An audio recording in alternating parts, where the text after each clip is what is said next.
Podcasti 6. käik toob teieni autolaen Bigbank efektiga. Bigbank, laenudele spetsialiseerunud pank.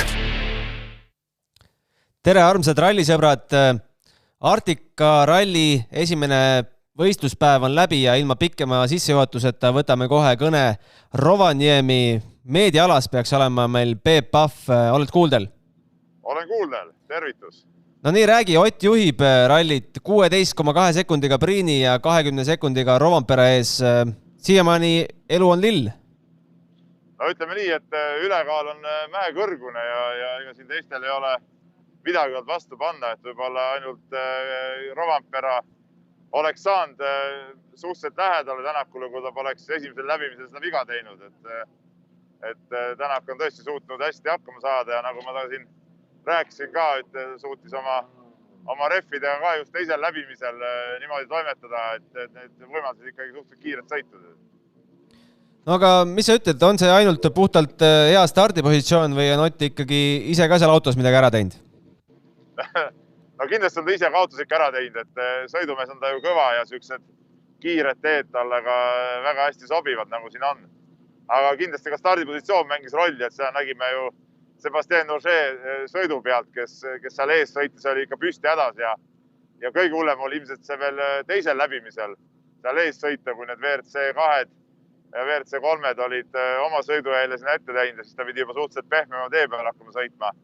Oma uuesti nende WRC jälgi ette ajama, et see oli kindlasti suhteliselt oluline ja tegelikult Tänaku jaoks kõik sujubki sellest suhtes hästi, et homme, kui järjestus pööratakse ringi, siis tal homme on ka hea positsioon, nii et kõik on läinud praegu täpselt nii, nagu peab.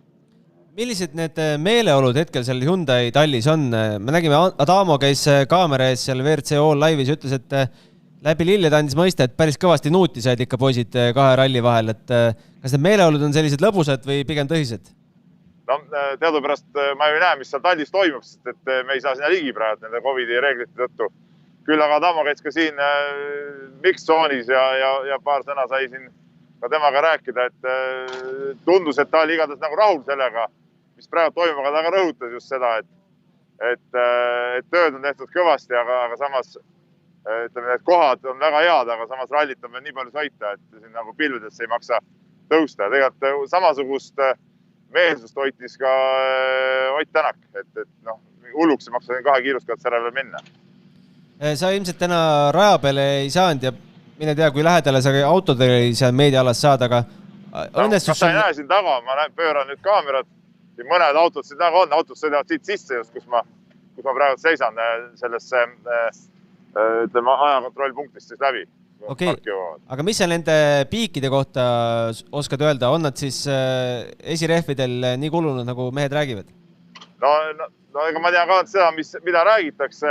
Sellest oli ka siin intervjuude alal juttu, et tõepoolest teisel läbimisel just eriti oli rehvidele väga koormav ja kruus on väljas, siis ikkagi rehvid muutuvad halvemaks, et see on nagu selge.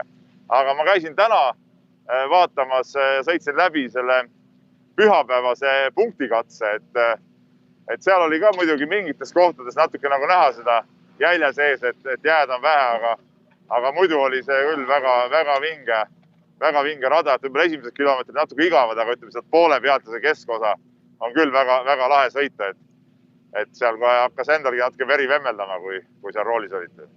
No me sinu Ott Tänaku intervjuu kohe vaatame ära, aga ma tean, et värskelt rääkisid ka Egon Kauriga. Kuidas tema päevaga rahul jäi? Egon Kaur ei jäänud oma päevaga rahule, kuigi ta on WRC3 klassis 3. kohal. Et ta ütles, et mõned sõiduvead tulid sisse ja kaotas aega ja sõitis teisel läbimisel korraks niimoodi ka hangest läbi, et võttis õhu selle, kus õhku sisse tõmbab, selle võttis kinni ja sinna kadus aega päris palju, et ta enda sõiduga rahul ei olnud tegelikult. Kuigi tegelikult tulemuse ja koha järgi ma arvan, et ei ole põhjust talle midagi ette heita, aga mul isiklikult meeldis see, et ta oli nagu enesekriitiline, et ei hakanud siin midagi musta valgeks rääkima. Aga ta lootis, et homme äkki see sõidurütm ja see oma sõit tuleb nagu paremini välja. Ta midagi nende lühikeste stardivahede kohta ei rääkinud, mida me siin omavahel hommikul rääkisime, et sai Ekströmi peaaegu kätte? Jaa, ma küsisin ka selle kohta Aga ta ütles, et tegelikult ta ei olnud nii lähedal, et ega see arvuti natuke petab ka ja nii nagu ma sulle ütlesin, ka tead kella järgi tundus ju, et ta päris sabas ei olnud ja ta ei olnud sabas, et ta ütles, et see küll midagi ei seganud seal. Okei, mis see ilm hetkel teeb ja mis ta homseks lubab? No siin on niimoodi, et hommiku oli tegelikult ikkagi miinuses kraad ja kuskil lõunast läks järsku +1 peale, natuke tibutas ka uduvihma, kui ma käisin siin korra väljas peale esimest, oli see vaheaeg nagu peale esimest läbimist. Nüüd hakkab jälle jahedimaks minema, ööseks lubab jälle korralikku miinust ja homme päeva esimene pool on ka miinuses siin prognooside järgi igatahes. Aga siis õhtul tõmbab vist uuesti 0, aga ütleme, päris soojaks see kindlasti ei lähe. Ma saan aru, et see kena mask, mis sul ees on sul hommikust saati peale olnud, jah?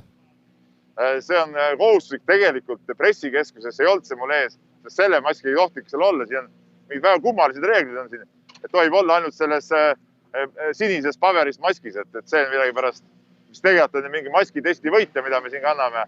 See must mask, see nagu ei kvalifitseerunud. Aga siin intervjuude ala seal tohtis sellega olla. Et see reeglid on päris karmid ja kogu aeg üks mees käib mööda pressikeskust ringi ja vaatab siin, kui mõnel mehel on natuke nina sealt välja tulnud, siis kohe juhib tähelepanu ja käsib tagasi panna. Et nalja siin ei tehta selle viiruse asjaga. Kuule, aga ära siis patuste ja jõua siis sööma ka. Ma tean, et kella 10 vast on seal restoranid üldse lahti. No ikka, proovin jõuda nüüd kiiresti. Okei, näeme homme. Näeme. Sellised jutud siis Rovaniemist. Vast enne, kui me siin stuudio juttudega edasi lähme, vaatame siis kohe selle Ott Tänaku intervjuu ka ära ja olgu siis öeldud, et Ott mõlemad kiiruskatsed, mõlemad siis 31 kilomeetrit pikad täna võitis ja juhib siis rallit Greg Priini ees. Vaatame, mis Otil öelda oli. Avapäev, mis tekitab küll väga häid tundeid, et võib nii rahul olla. Üldiselt okei, et ütleme, et autobalanss kindlasti võiks parem olla, et hetkel me võib-olla siiski jätkuvalt kurname esimesi rehve suht palju, et ja eks teise katse lõpp oli päris keeruline, et ütleme nii, et peale 10 kilomeetrit oli juba aru saada, et rehvid on väsinud ja see viimane 20 oli päris keeruline manageerida. Kuidas seal teisel katse kõik kurtsid just see rehvide probleemi, ometigi õnnestus sul päris korralik vahega võita, et suhtid siis ütleme nende rehvidega ikkagi paremini sõita? No eks see manageerimine oli kõige olulisem teisel katsel ja ütleme, et algusest peale üritasin väga, väga viisakalt ringi käia, et küllap ta oli oluline selle hetkel. Kas ütleme, esimese päeva olud ja tingimused olid kõik sellised, nagu sa eeldasid, et mingid üllatused nagu ette ei tulnud? Ei, olud olid väga okeid, et selle poolest hetkel kindlasti ütleme, et parim koht, kus talverallit teha, aga jah, saan olnud palju katseid on ikkagi nii-öelda 6 aega tagasi sellel kohalikul rallil kasutatud ja ma arvan, et seepärast see kruus on nii palju välja tuleb ka, et seda jääkihti väga paksult ei ole. No tõsi, oleks 2 katset sõidetud, päris pikad katseid ja vahe on tegelikult õnnestud päris suur sisse teha, et see annab natuke kindlama tunde homsele üleomsele päeval vastu minna. Homme, ülehomme on jälle täiesti erinevad teed ja stardipositsioon on erinev ja teistel on erinev, et ma usun, et selle põhjal kindlasti siin mingit plaane ei ole mõtet veel teha, et eks homme alustame uut päeva ja vaatame, kus me siis oleme. Võib öelda, et täna õnnestus see stardipositsioon ka ideaalselt ära kasutada, tundus selle eespool oli vist natuke halem võit. No eriti teine ring kindlasti jah, et tavaliselt kui sellise väikeste autode joon ees läheb, siis seda ei ole lihtne nii-öelda järgi sõita, aga ei, meie jaoks oli kõik okei. Tere tulemast tagasi stuudiosse. Gunnar Leheste ja Roland Poom hakkavad siin nüüd seda ralli esimest päeva kokku võtma. No, Ott Tänakult super algus, shakedowni võit, esimese katse võit, teise katse võit. Roland, nautisid selle päeva? No ikka, päris põnev oli, tegelikult oli eriti lahe näha talverallit üle pika ja ikka nagu tummiste vallide vahel ja ideaalsetes jäistes oludes, et ega seal Rootsis viimastel aastatel ei ole nagu eriti lõbus selle lumega olnud. Et sellist tummist talverallit oli nagu lihtsalt vist vaadata, eriti veel viimast katset pimedas, et mida väga tihti ei näe, et Walesis äkki viimati, kui see kunagi nüüd sõideti, millal iganes see oli. et mega lahe oli ja loomulikult Otti esimesel positsioonil väga, väga tore, aga tegelikult me ju eile ütlesime ka, et kui ta tänase päeva lõpuks esimene ei ole, siis on midagi pigem nagu imelikku, sest nagu juba tuli jutuks see stardikoht, et see stardikoht oli lihtsalt nagu niivõrd ideaalne, et sealt lihtsalt tuli see töö ära teha, et homseks siis hea stardipositsioon jälle saada. No küsin sinult kui rallimehelt. Ma arvan, et me oleme Eestis kõik need portaalid, kes me siin teeme testikatseltelt otse blogi, me oleme ainsad maailmas, kes seda teevad, et mida need testikatse ajad ikka näitavad, aga me nägime, et Ott oli testikatsel kiire, oli katsel kiire, et tegelikult ikka mingi rütmitunnetuse saavutamiseks ja testikatse on ikkagi vajalik ja tegelikult need ajad on olulised. Ja kindlasti on, et ajad olulised no oma nii-öelda enda kogemuse pealt ma ütlen, et ma Shakedowni aegasid üleliia tõsiselt ei võta. Selles mõttes, et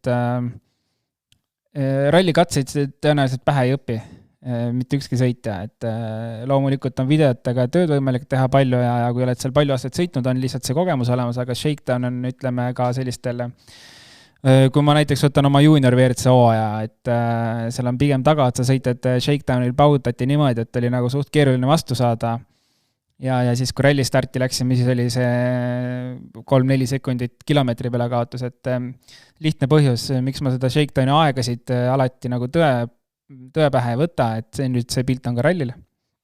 Aga rallifännile minu jaoks on see nagu ilma Shakedownita nagu midagi valesti, et Shakedown on nagu mega oluline fännile, ma arvan, sellise tulihingelisele fännile ja loomulikult sõitjale samamoodi, et saab selle nii-öelda selline stardinärv on igal ühel sees ja Shakedowniga saab selle närvi väga ilusti maha ja oled nii-öelda annad stardi ära rallile ja oled täiesti selles maailmas sees peale Shakedowni. No tegelikult ju kõige mõnusemad ja talvisemad olud olidki täna hommikul Shakedownil. Seal mõned mehed ikka päris sügavale vallinas kaevasid, said seal juba labidatööd ka teha, aga hakkas siis esimesel ja teisel katsel hakkas siis kruus juba ka alt välja tulema, mis ma ei tea, kui tavapärane see talveralli puhul on, aga pigem me Arcticus ootasime, et seda ei juhtu. Jah, selles mõttes küll, et pigem mitte, et tõenäoliselt külmemat kohta siin lähiringkonnas ei leia, on ju, ja kus rohkem lund oleks, et Siberis, jah, et seal vist rallit ei sõidaks. Aga no, tegelikult ka eile vist korra mainisin seda, et kuna seal on lund nii palju, ja et see tummine jääkiht tekiks tegelikult, on vaja sellist vahepeal nagu sula jälle külma, sula külma, et tekiks see nagu, ütleme nagu Eestis tegelikult tekib selline päris tummine jääkiht teedele, nagu oli ka Otepääl näha näiteks, aga seal on ju tegelikult olukord hoopis teistsugune, et tuleb see külm, aga tuleb koos lumega ja ega see lumi sealt vahepeal ära ei sula, et see külm tuleb ja see külm jääb, et selles mõttes see teede pinnas on kindlasti väga jääs, aga seal ei ole seda jääkihti peal.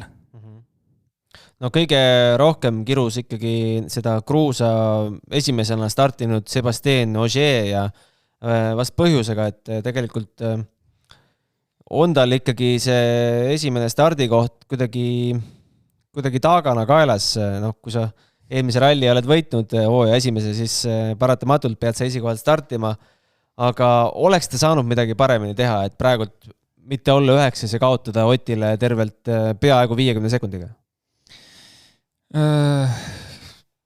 Ma pole küll õige vend ütlemaks maailmameistri, oleks pidanud teistmoodi midagi tegema, tõenäoliselt ta ise ka, ma arvan, ei saa öelda, et ta midagi teistmoodi oleks pidanud tegema. Okei, et kui me vaatame 3,9 sekundit oleks kiirem olnud, on ju, oleks tal homme üks koht parem stardipositsioon, et küll ta selle oleks vajadusel nagu kätte saanud, aga ega seal ei olegi midagi teha, et esimene ring puhastas lund ja teisel ringil olid ju lihtsalt üle sõitnud sealt R5 autod kitsama teljevahega ja tegelikult ka R2 autod veel kitsama teljevahega ja kitsama refiga.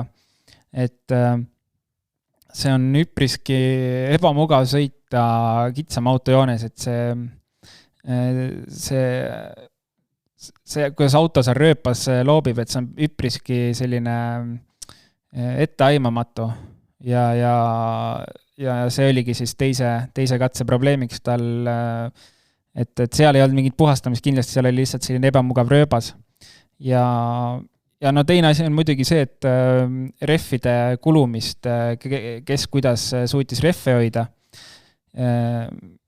Ma jälle ei taha alahinnata maailmameistrit, väga mitmekordset maailmameistrit, aga kuidas ta hoidis oma rehve ja kuidas teised hoidsid, no ma ei oska öelda, aga seal võis ka mingisugune point olla.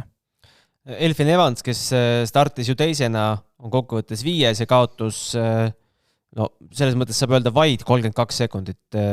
Kas esimese ja teise auto vahe peaks seal olema juba 17 sekundit? No ei peaks. Nii kiire ralli.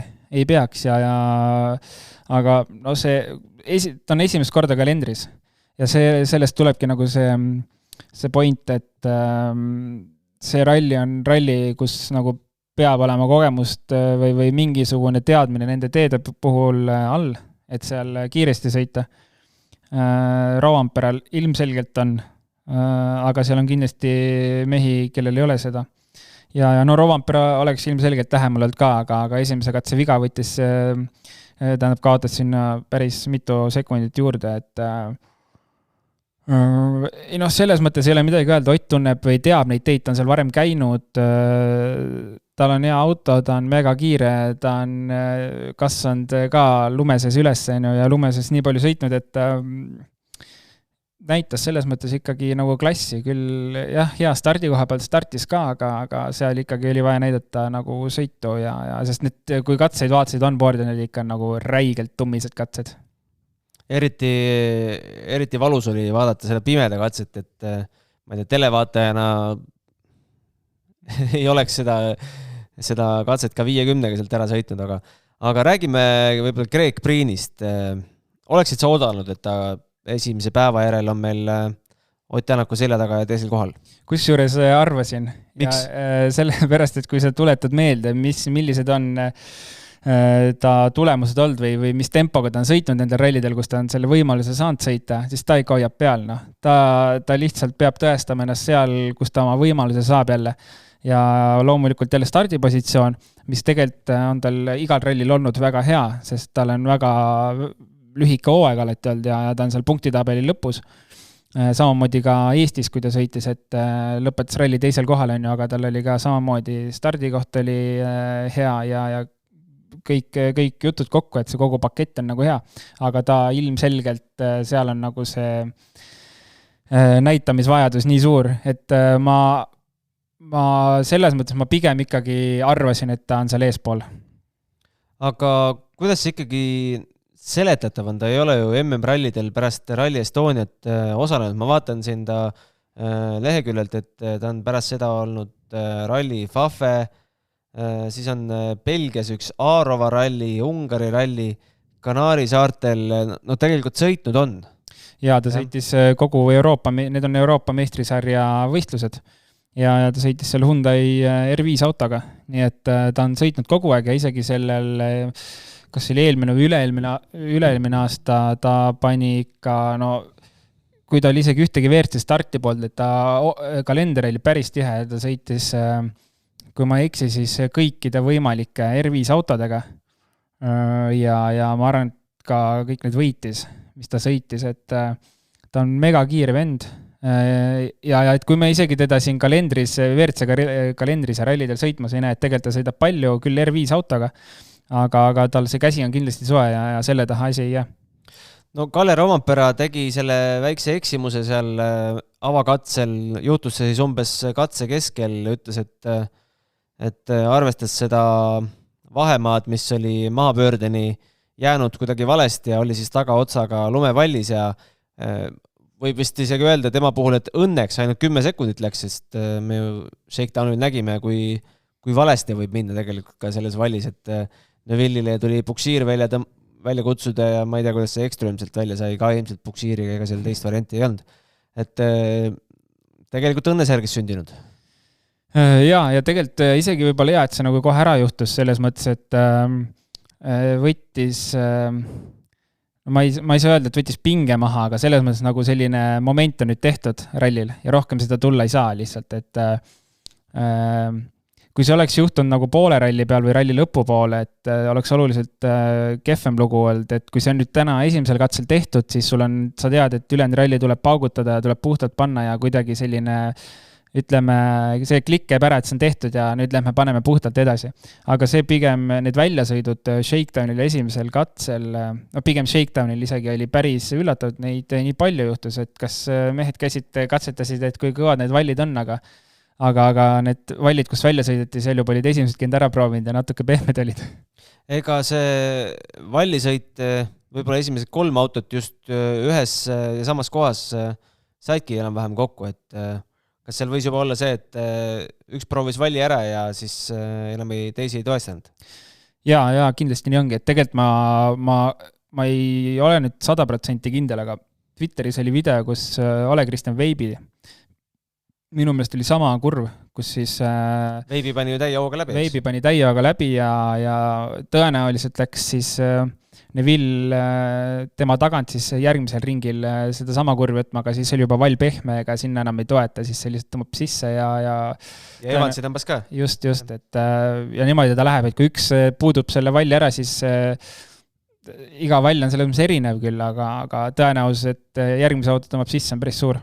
Kuidas sa sõitjana saad üldse hinnata, kas seda valli on puudutud või ei ole? Ega selle kiiruse pealt valges ei erista ju?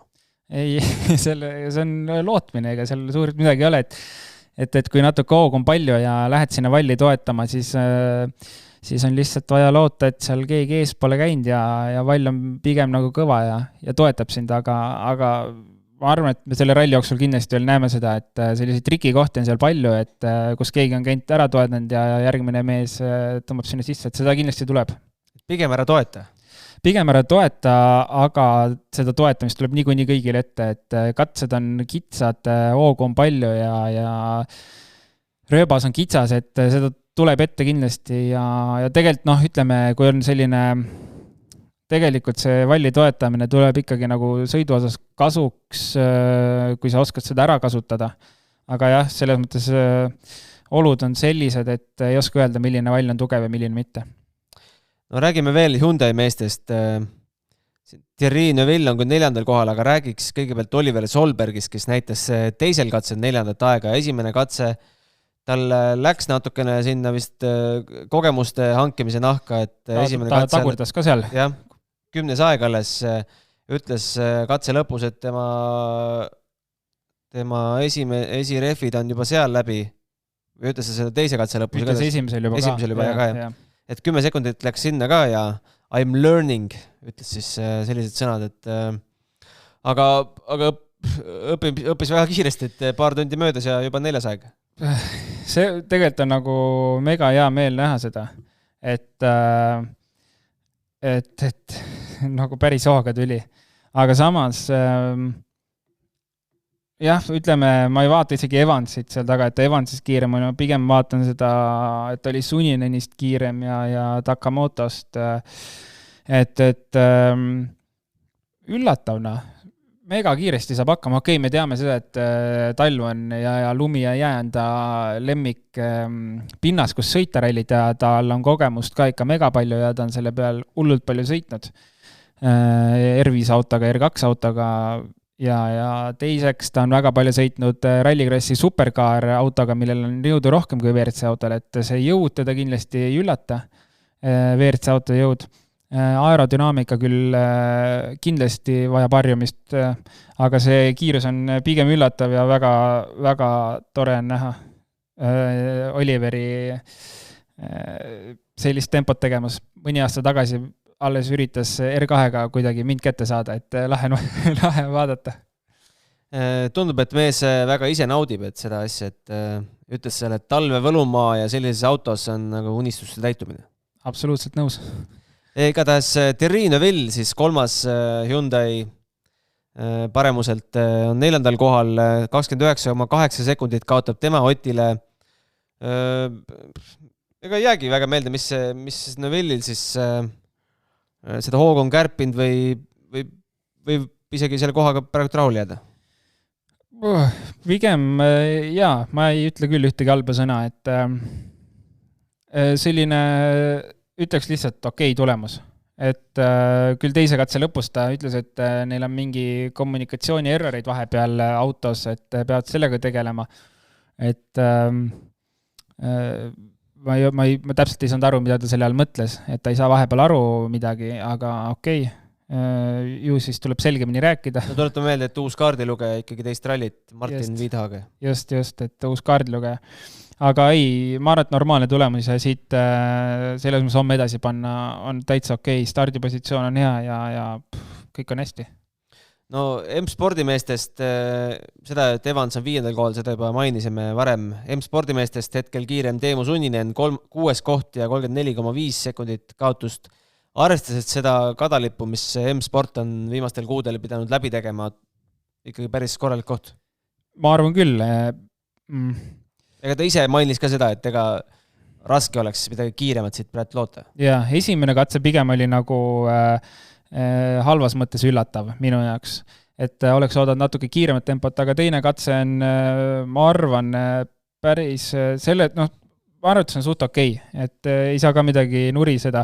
Ja ta saab kindlasti oma üles homme veel, küll ta nagu kindlasti tuleb veits safeilt selles mõttes, et ta ei saa ühtegi viga teha, et tal ühtegi viga selles mõttes ei ole lubatud teha, et kui ta mõne vea teeb, siis tõenäoliselt ta sinna autosse rohkem seast ei istu, et see kindlasti tuleb tagasi natukene, aga ei, jälle täitsa okei, et tegelikult ju umbes 5 sekundit 4. kohani ainult minna, et püsib tempos ja isegi poodium on nagu väga tõenäoline, kui ta selle tempoga edasi läheb ja tõstab natuke, et kõik on võimalik veel.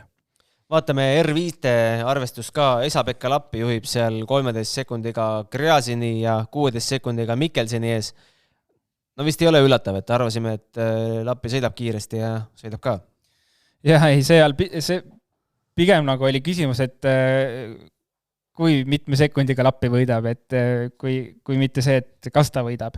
Aga siinkohal on pigem nagu minu jaoks üllatus Gräzini tempo, et küll me teame seda, et Nikolai isegi ütles mulle eelmise aasta seal poole peal suhtlesime, ta ütles, et tal on nagu Hyundai'ga veits keeruline hakkama saada ja kui mina Hyundai'ga sõitsin Viru rallis, küsis, et kuidas oli, mida muutsid, mida tegid, et tal ei olnud lihtne selle autoga. Et selles mõttes, mis põhjustel see muudatus tuli, et ta Hyundai's enam ei sõida see aasta, et tõenäoliselt tema jaoks oli väga mõistlik otsus, sest tempo on raju. Kas Gräzin on selline mees, et võib vaadata, et kui ta tempo on praegu raju, siis pigem aja küsimus, millal kuskil niipidi on? See on vist venelaste sündroom kuidagi seal WRC sarjas või kus iganes, et jah, kahjuks küll, seal tempo on võib-olla nagu liiga raju vahepeal, aga loodame, et püsib tee peal ja vajadusel võtab hoogu natuke maha. On seal Volkswageni meestest kedagi, kes ta korraks maa peale tooks, natukene näpu viibutaks? Ma ei usu. teda vist väga ei huvita, mis kõrval öeldakse, et ta teeb oma asja. Aga meie mehed ka siis R5-ga 3 tükki neid rajal on. Egon Kaur on 2 katse järel 6. kohal, Georg Linnamäe 16. ja Gregor Jeets 19. Mis me teiste meie meeste kohta ütleme? No Egon teeb täpselt seda, mis tegema peab. Nagu jälle eile mainisime, et seda kilomeetrit on nagu nii rajult alla sõidetud. Auto on hea, meeskond on kindlasti hea, kogu pakett on nagu täiuslik, et minna teha hea tulemus ja nagu mainisime ka, et poodium võiks siinkohal olla nagu miinimum, mida oodata. Et aga WRC 3-st täna ta ju hetkel ta poodiumil on ja ma ei tea, vahed ei ole suured. Küll ta nagu homme edasi paneb ja võib-olla isegi paremini. Kahju jah, et neid mehi telepildis väga ei näe. Vast kui Egon Kaur seal poodiumi konkurentsis on, vast siis punktikatsel vast ikka Egonit ka näeb? Ma kahtlen. Tavaliselt WRC 2 ja WRC 3 mehed lastakse seal punktikatsel ka ikka telepilti. no sellisel juhul ta peaks ikka nagu jah, päris esikoha päris seal esimese poodiumi kohal nii-öelda kogu R5 arvestus olema, et kui ta ainuüksi WRC3 on vast mitte, ma ei ole kindel, kas tal kaamerad autos sees on, et ma nägängi neid Linnamäe autol olid kaamerad sees pildi pealt. Küll aga Linnamäed näinud täna ei ole. Jah, ja tõenäoliselt ei näe ka, et seal kas, ma arvan, et seal on mingi WRC2 teema, et WRC2-le pannakse igaks juks kõigile sisse ära. Aga räägime homsest päevast. No, Andrea Adamolt 2 korda intervjuud võeti, esimene kord ütles, et kõik on hästi, aga meil on 9 katset veel minna. Teist kord ütles, kõik on hästi, aga meil on veel 8 katset minna. No ilmselt ta ütleb seal viimasel päeval ka, et kõik on hästi, aga meil on 1 katse veel minna. Jah, eks ta ilmselt väga midagi ei ütle ja kõik ta kommentaarid on sellised nagu võib-olla sellised värskendavad üldisel rallimaailma mõttes, aga suht sisutühjad. Aga no rahul ta peab kindlasti olema, ega tulemused on head ju. No sellest lausest, et ma väga lahkelt ütlesin poistele, et ettevalmistust tuleb natukene juurde tõmmata, väga lahkelt ütlesin. Sealt võis natukene läbi lugeda, et ega ta tegelikult... Seal vist teist võimalust poistele ei antud. Seal oli ainult üks konkreetne missioon ja niimoodi nad peavad minema, alustama ja lõpetama. Aga kui meil täna sõitsime 62,10 kilomeetrit, siis homme on korralik rallipäev 144,04 ka veel sinna otsa. Alustame juba 9.08, service on juba 7.50 ja sõidame siis selliseid katsed, et pikkused on 24,4, 19,9 ja 27,6 ja neid siis 2 korda, vahepeal on seal 30-minutiline service ka vahel. Ega me vist väga ei tea, mis profiiliga need katsed tulevad, et seal on vast kõike nagu tänagi, rohkem trikitamist äkki? Jaa, et tänane päev oli selline, see katse oli väga kiire, et tõenäoliselt me näeme jah selliseid lõike, kus on rohkem tehnilisemat sees ka, aga pinnase suhtes tõenäoliselt saab sarnane olema, et kuna nende katsete peal on juba toimunud ralli umbes circa 6 aega tagasi, et tegelikult see mis iganes kiht seal on, väike jääkiht, et see on maha sõidetud ja sealt tuleb kruus välja. See on ka teiste katsetega samamoodi nendel, kus on juba sõidetud rallit, et pilt saab suht sarnane olema. No esimesena peaks siis teele minema Pierre-Louis Loubet, teisena Janne Tuohino, Lorenzo Bertelli, Gus Greensmith tema järel ja Sebastien Ogier ütles küll oma viimases lauses, et ega vahet ei ole, et täna või homne stardikoht, tegelikult tal homme on ju päris korralik stardikoht 5.